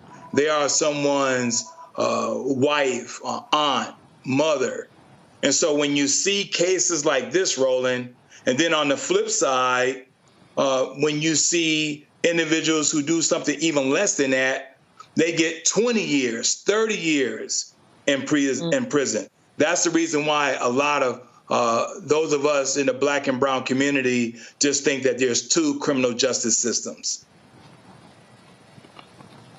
Teresa, the press release from the DOJ says, according to court documents, the defendant wrote an official report for the Maury County Jail in response to allegations that he had sexually abused an inmate he had guarded in a hospital room while the inmate recovered from major surgery. In his report, Justice falsely claimed that he had reported to 2 Maury County jail supervisors that the inmate had made sexual advances towards him while the inmate was in his custody at the hospital. He falsely claimed that those 2 Maury County jail supervisors both advised him not to write a report about the inmate's alleged sexual advances and omitted a claim he later made to criminal investigators that he had a sexual relationship with the inmate after the inmate's release from custody. He was lying across the board.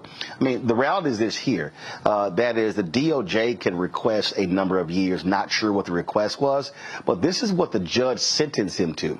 So the judge could have sentenced him to more years in prison. So this was the judge's decision on sentencing. I'm sorry, this is abhorrent. 15 months in prison and 1 year of supervised release for raping an inmate. Inmates have rights too. You're right, and for them to think that they don't is just an understatement. Just for that person, I think there is a lot of issues with this case. You know, when people think you're in jail facing your sentence, it's also a death sentence. We know a lot of times the justice system gets it wrong. But, you know, when it feels like, you know, you are supposed to be doing a time for the crime you committed, that, you know, other things are happening to you inside like it's supposed to happen, that's the problem. And I think that is where, you know, all these reform and advocacy organizations really need to step up and make sure it stops happening. Because those who feel like they have power over you will consistently do this unless we really find the need to put justice into action for us. Absolutely, absolutely. All right, folks, we are here in Los Angeles. It was a big weekend. It was the NAACP Image Awards taking place at the Shrine, and Queen Latifah was the host. It aired on CBS and BET. And guess what? Vice President Kamala Harris made a cameo appearance. Not on this line.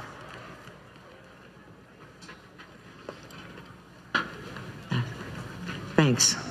Hey, Queen, I have a mission for you. Madam Vice President, you know I would do anything to serve, but I'm about to host the NAACP Image Awards. But that's why I called. You are the only person who can do this job. Okay. Well, off top, I can tell you I can get you some fresh Usher sweat, about a pint. Food of the gods. I can get you some extra security. You know they cloned Tyrone, right? Also, I got the hookup on a silk press. Now that's one assignment I have never misunderstood. I thank you for that. Listen, here's the thing. All I need you to do is remind people about how important this election is coming up in November. And if you can ask people to go to vote.gov to register to vote or to check their registration status, that would mean a lot. Oh, that's easy. You know I got you. Thanks, Queen. Have a great show. Lit, period. Thank you. I'm about to do this. Take care. You be safe. All right, during the show, Queen Latifah certainly invoked Taraji P. Henson in her fight for pay equity for actresses. Secret, we are facing some seriously pivotal issues. Everyone's talking about inflation. You know what's not feeling inflation? Equal pay for black actresses.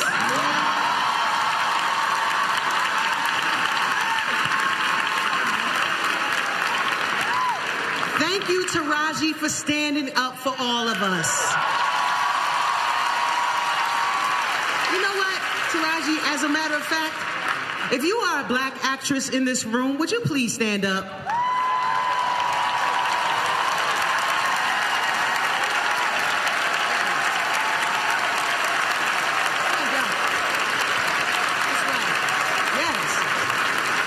Thank you so much for working so hard and representing for us. Don't sit down.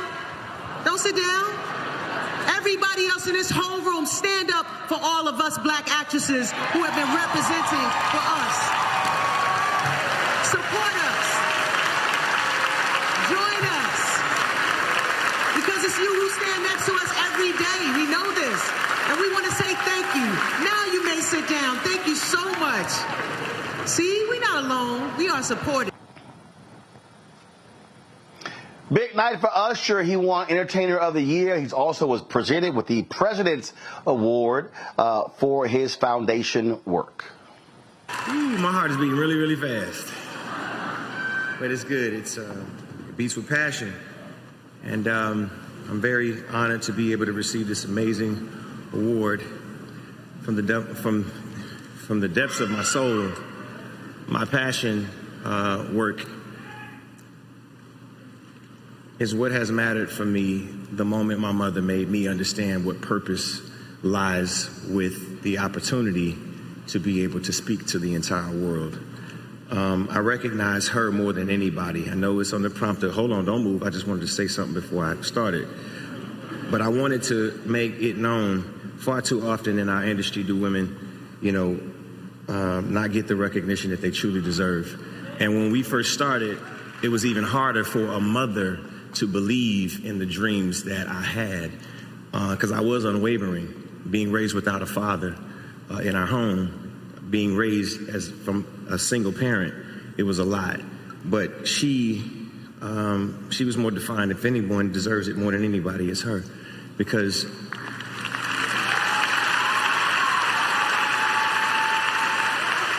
the tenacity that it took to look within a male-dominant industry and believe in your son unwaveringly, and no matter how hard those boardrooms may have been, she didn't have the experience. Thank God she had Donald Passman in order to read his book and understand the industry. But because of that, I have this moment. So first and foremost, Mom, even though I wrote you down in it, I want you to know how much I really love, appreciate, honor, recognize, appreciate you.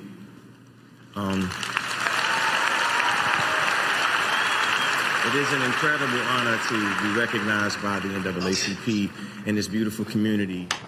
All right, folks, in one of the acting categories, Damson Idris won. Many people thought the other Idris was going to win. Here is his speech.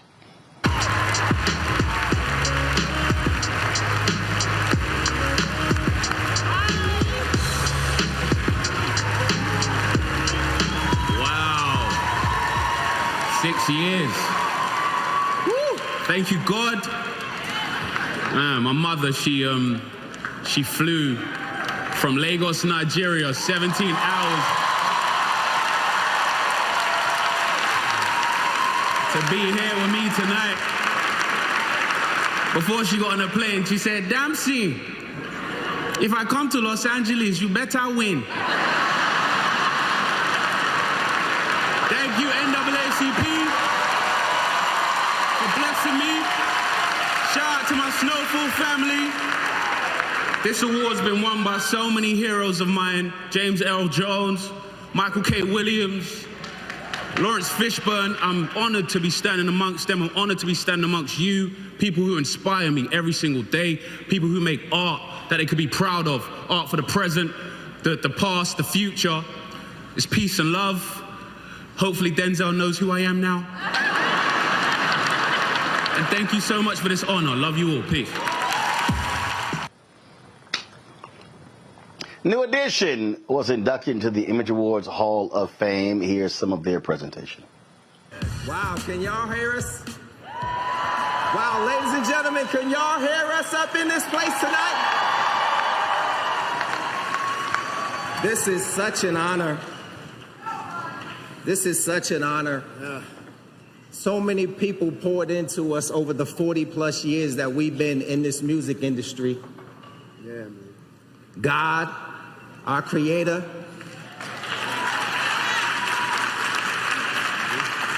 our parents who gave us the gifts and the talents that we turned into our purpose, a gentleman that gave us our name, New Edition, Mr. Brooke Payne.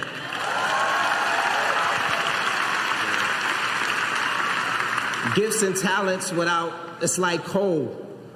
Without someone to refine it and put the pressure on it, it doesn't turn into the diamonds that we are standing before you guys, right? So we thank you, Mr. Brooke Payne. Come on,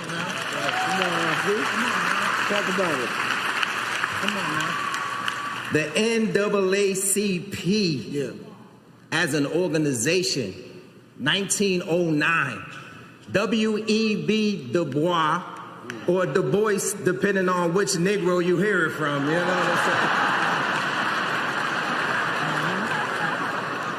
saying? Sammy Davis, Harry Belafonte, Lena Horne, Ida B. Wells. So many shoulders we stand on top of right now. We thank you for providing us a firm foundation that we stand on today. Those any for lifers out there, come on, make some noise, y'all.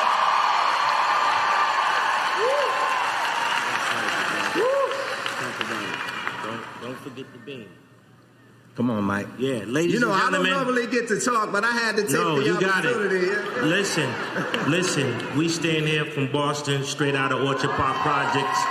We stand here for Washington, D.C., and more importantly, we stand here in brotherhood, okay? Y'all seen our story, you know what we've been through, but we call each other every day, we text each other every day, we check on our families, and we just want to say y'all watched us grow up, we're still growing. Get a ticket in the flight and hotel to Vegas. All right? I got you, yeah? Come to Vegas, come enjoy this. Our beautiful wives are there. And always know, New Edition was meant to be here. We just had to understand our purpose, and it's coming together tonight, y'all. We love you.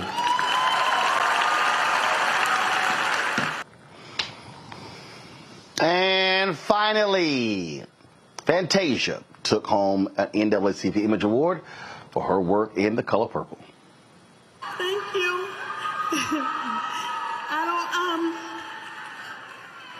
I don't even have a speech.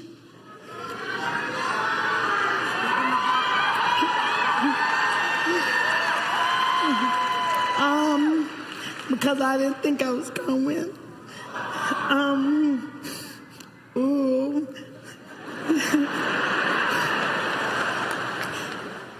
I was afraid to play Seeley, but I'm glad I did.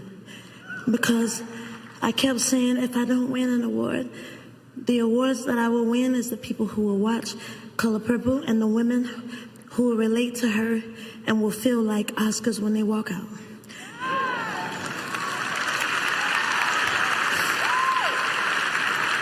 So,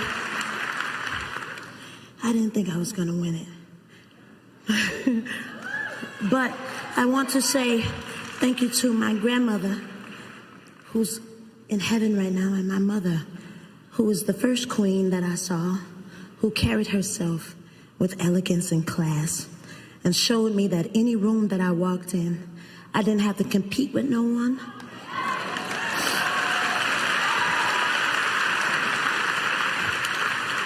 My mother was a woman that went through a lot of things, but I saw her, after everything she went through, walk out as a queen.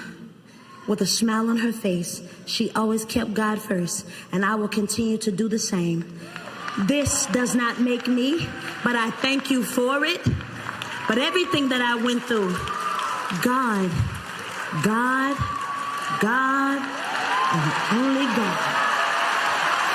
So, I know before I leave, I want to say to God be the glory.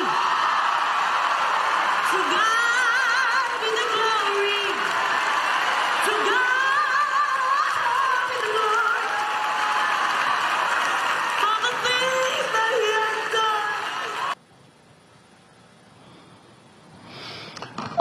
done. Big night, a lot of different folks, but the thing here, Julian and Derek, is that, first of all, awards were given out over a 3-night period virtually because there's so many different categories. The pre-show dinner was on Thursday night. Frankie Beverly was honored. So many other people were honored as well. And it really, Julian, is about black excellence, not just when it comes to movies and music and television, but it's also podcasts, literary arts. It's sort of a wide variety of folks who are honored. Absolutely. It is an extravaganza. Years ago, I think 2011, one of my books was nominated for an Image Award. Didn't win, but it's just even an honor to be there. And it really is about Black excellence. I regret the fact that the literary part does not have a bigger presence in a televised thing. But as you said, Roland, there are over, I guess, 100 categories. And these are, people. These are the people who are feeding into this. So it really is about the people. I was happy to see Usher, happy to see Fantasia, and obvious always, Queen Latifah just does the best job of hosting and lifting up. So this was about us, y'all, and that's what we have to remember. This is about us. The NAACP is our organization. I challenge those who are listening, who are not members, to get you a membership. Doesn't cost that much. And the NAACP is one of our legacy organizations that stands up for us. It has its flaws. There's some gender issues, but it still has been there since 1909. 1909. And so thank you for lifting this up, Roland. This is really beautiful. You know, Derek, I wish they did. I wish they did have a point in the televised portion to sort of shout out some of the non-entertainment categories, because I've long said this, that you've got news specials, news host. The host I've won twice. Best news special have won twice as well. I just think that. I think that we have to show America, but more importantly, Black America, that we're not just actors and singers. And so, to Julian's point, if you do that, even if you just list, best new author, I mean, if you just take 30 to 45 seconds or even a minute to show those just the names of the winners, I just think that we have to push our people to think beyond just, again, the actors and the singers. You know, Roland, you have to ask the question, why do we have the NAACP Image Awards to begin with, right? And the reason why, because no one else really showcased our Black excellence. And we should highlight every category during the televised portion to not only help market those who are in those various categories that are normally, untold, right? We got a lot of untold history makers in the Black community. And so what better way during the NAACP Image Award, during the televised portion, to highlight those who are doing great things on the local level, state level, global level. We got to do a better job in showcasing Black excellence. No, absolutely, absolutely. All right. Derek, Julian, as well as Teresa, I certainly appreciate y'all joining us on today's show. You two folks, why y'all so slow? Y'all should be hitting these likes. We should easily be at 1,000 likes. All right. So hurry the hell up. Hit that button right now, and let's hit 1,000 before I sign off. So again, let me thank my panel, Teresa, Julian, as well as Derek. All right, folks, you've been seeing the trailer for the movie Shirley, which launches, of course, which is focused on Congresswoman Shirley Chisholm. It is going to air on Netflix on March 22nd. Tomorrow night, they have the red carpet and the world premiere screening of the movie. We will be there. We will be streaming live on the red carpet. I will do the show tomorrow from 6 to 8 p.m. Eastern. So we'll be here for the show. Then we're going to take a 90-minute break, and then at 9:30 p.m. Eastern, go live from the Egyptian Theater, which is literally not far from where I'm staying. So we're going to be live broadcasting that red carpet, and then I'll be attending the movie as well. Looking forward to that. Can't wait to see and chat with Regina King. And so that's going to be great. It's going to be really, really great to do that. And so we look forward to you sticking with us. Don't forget, support us in what we do. Again, you two people, hurry up and hit that doggone like button. Let's hit 1,000 with 13 away. Okay, you want to support us in what we do? Please join our Bring the Funk fan club. Send your check and money order to P.O. Box 57196, Washington, D.C. 20037-0196. Cash App, $RM Unfiltered. PayPal, R Martin Unfiltered. Venmo's RM Unfiltered. Zelle, Roland at RolandSMartin.com. Roland at RolandMartinUnfiltered.com. Download the Black Star Network app, Apple phone, Android phone, Apple TV, Android TV, Roku, Amazon Fire TV, Xbox One, Samsung Smart TV. You can also, of course, watch our 24-hour, 7-day-a-week streaming channel. We're available on Amazon News. Go to Amazon Fire and check us out there. You can tell Alexa, play news from the Black Star Network. You can watch us on Plex TV, Amazon Freevee, Amazon Prime Video. And don't forget to get a copy of my book, White Fear, How the Browning of America is Making White Folks Lose Their Minds. Available bookstores nationwide, Ben Bella Books, Amazon, Barnes & Noble, IndieBound, Bookshop, Chapters, Books A Million, Target, and get the audio version. I'm reading it on Audible. That's it. I'll see y'all tomorrow right here on the Black Star Network. Roland Martin Unfiltered, live from Los Angeles. How? Black Star Network is here. Oh, no punch! I'm real revolutionary right now. Thank you for being the voice of Black America. All momentum we have now, we have to keep this going. The video looks phenomenal. See, this difference between Black Star Network and black-owned media and something like CNN. You can't be black-owned media and be scared. It's time to be smart. Bring your eyeballs home. You dig?